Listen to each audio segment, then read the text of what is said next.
But do you think, like, let me just pitch a scenario to you. I had an interesting discussion with Diego about this after the Spain-Italy penalty shootout, where I was like, do you think, because we all knew that Morata was going to miss this. Like, nobody in that stadium, like, I'm serious. I'm not even, like, it's not even meant to be a joke. No, I agree with no, you. Like, I agree with you. We knew, everyone watching at home knew, everyone in the stadium knew, the keeper knew, he knew, Luis Enrique knew, his family and kids at home knew, if he has kids. He's scoring that penalty. So do you think there's an obligation from Luis Enrique or one of the senior players to step in and be like, look, Alvaro, I know you feel like you have to do this. Because if you don't, then... Yeah, absolutely. Absolutely. It's about winning, right? Yeah. It's about, like, we already saw Morata miss one earlier, and in that game, I don't know why he was the one taking it, right? Like, even people who defend Morata, and I thought his overall play has been pretty good in this tournament. Like, just why, right? And then to make him take even if he asks for it, someone has to step in, and that's why you have leaders. Like, I don't, like, this is complete speculation, but does Sergio Ramos, like, Morata take that penalty? I don't know. There's a higher chance that probably doesn't happen. Like, Yeah. There's just too much going on. With Morata, it's even more, right? I mean, he's not nearly as young, but, like, the entire country hates him on some days, right? He's had his own issues in the past, right? He's constantly working against inner demons. I don't think you can allow it to happen. And someone has to step up. Like, I at least for our Real Madrid squad, I can't imagine us, like, putting the pressure on, like, Victor Chus or Vinicius or whoever to take that fifth penalty. I just don't ever seeing that happen. Like, Toni Kroos or Modric or someone else steps up and say, "Nah, that's mine, man. You could take it later. If we miss, it's coming. You can take that, but this is ours." Yeah, I agree with that. And I think the funny thing is with Morata, he, I guess it was the second group game or third group game where he took a penalty, and he was like, "Yeah, I was proud of the fact that I got the ball, grabbed the ball, and decided to take that penalty," because he was talking about, like, after all the abuse he got and everything, how he grabbed the ball. And so, yeah, I think he has, like, that mentality in him where he, like, thinks he can step up and just handle it, but he can't. We know he can't. Everybody knows he can't, like you said. And so it just has to come to the point where someone just, like, puts their hand on his chest and says, "Look, Morata, sit this one out. We got this."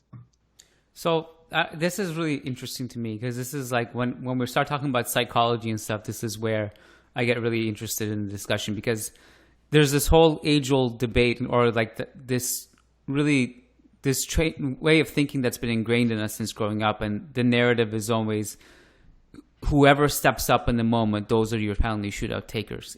They're not appointed, right? That's something that has been the narrative of commentators we've been watching, like, since growing up, are even my youth team coaches. I don't know about you guys, but my youth team coaches would always have a similar thing. And I feel there is a certain, like, sense of pride that kicks in with every player, that where they feel obligated, they have to be like, well, I'm stepping up. Even if they're not feeling confident, they will say, I'll step up. Because I think there's a sense of pride within them that, like, you know, if I don't step up, maybe I'll regret it. Or, like, I have to, like, prove myself. And I think in that moment, their judgment's a little bit clouded. And I feel like there are a lot of players who are not confident who step up in those moments. And I think it's kind of hard to decipher who those players are and aren't. And I do think, like, with the whole Saka thing, it's a difficult one, man. Like, I was reading this study. They did I wish I have to go back on my Twitter feed and see, because I retweeted this was like 1 or 2 weeks ago. I don't remember the gentleman who did the study, but he's a psychologist and involved with sports, and they basically did a study on over a long course sample size. I believe it was the largest sample size ever for penalty shootouts, and they found a bunch of interesting things. One of the interesting things was that the bigger the name on your shirt is, like, the bigger brand you are, the more pressure there is, the more likely you are to miss. If you've won a Ballon d'Or, you're more likely to miss than if you take the penalty shot before you've won the Ballon d'Or. And so that side of it is also, like, while there was pressure on a younger player, you know, there was also probably was part of the reason Mbappe missed his penalty too. You could just see it. It's like oh, this story is too juicy if he misses it. The whole nation and like everyone and all the bad morale that's already in that French squad, it's all going to be his fault now. Like you could feel that when he stepped up. I don't know. It's hard to decipher this. Also, I don't know if you guys believe, like, do you guys feel like you can see it in players' faces when they step up, whether they're going to score or not? Because I felt that way about Belotti today. You could just see it. I mean, I think there are some tells, right? Like you can tell when people are nervous, but to put it down to an exact science, I've definitely seen players I thought who looked nervous just put it away. There's probably, I mean, we all interact with, I mean. Yeah, I was going to say, everybody, before somebody goes up to PK, everybody's like, oh, he's going to miss. Or, oh, he's going to score. He's got this. Yeah. I mean, I hope we all interact with human beings enough to be able to read signs on people's faces, but I don't know if it's nearly precise enough to be complete giveaways. Like, do we necessarily say, I mean, if we see someone go up stone-faced, right, and they miss, I don't think we ever go back and say, like, oh, man, look at the expression on his face. We knew he was going to miss. Like, Ronaldo's missed penalties, you know, because he always looks the same. He never looks nervous, right? So I think there are some tells. There are definitely some of them where you can tell. I like to joke about the people who do, like, the 10 million stutter steps always missing. With Belotti, I felt like he was going to miss. With Saka, I felt like he was going to miss. I thought Rashford was going to make it. I just felt like Sancho was going to miss for the completely irrational reason that it would just be funnier for the narrative, with everyone saying that Sancho should be on and then Gareth Southgate only bringing him on for the penalty. That probably adds even more pressure. I was shocked Jorginho missed. Yeah, I should have tweeted. I can't prove it. I should have tweeted it at the time, but I just thought he was going to miss because everyone was saying he was going to score. Again, completely irrational, right? Like there's nothing to be proud of there because there was no actual reason I had. But I just thought he was going to miss because literally everyone was like, oh, Jorginho's going to – it's easy. He's going to make it. So that's the thing with penalty analysis. I feel like everyone just looks at it after the fact and then, like, builds their narrative and their analysis after it all happened.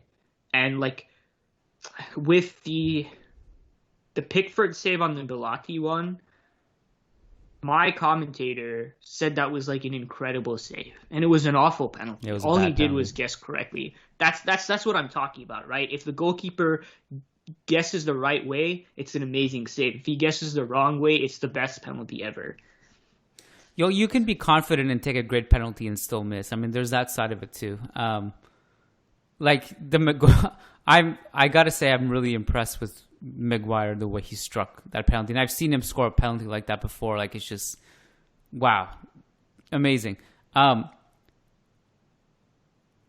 lost my train of thought. I don't know why. Well, one of the best I felt penalties like I was onto something. Because I think that was...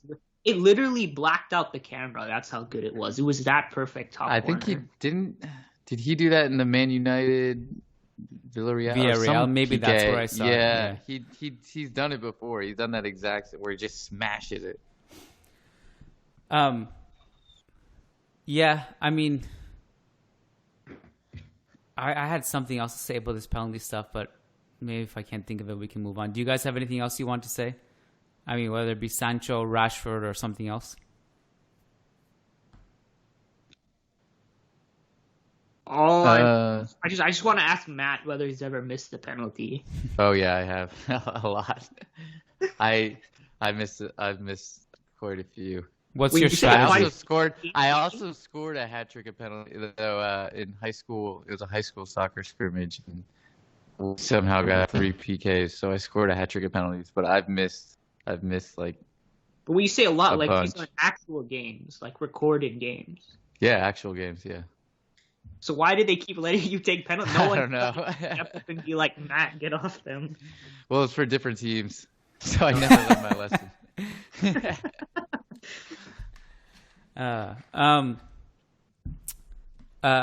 This is what I was going to say.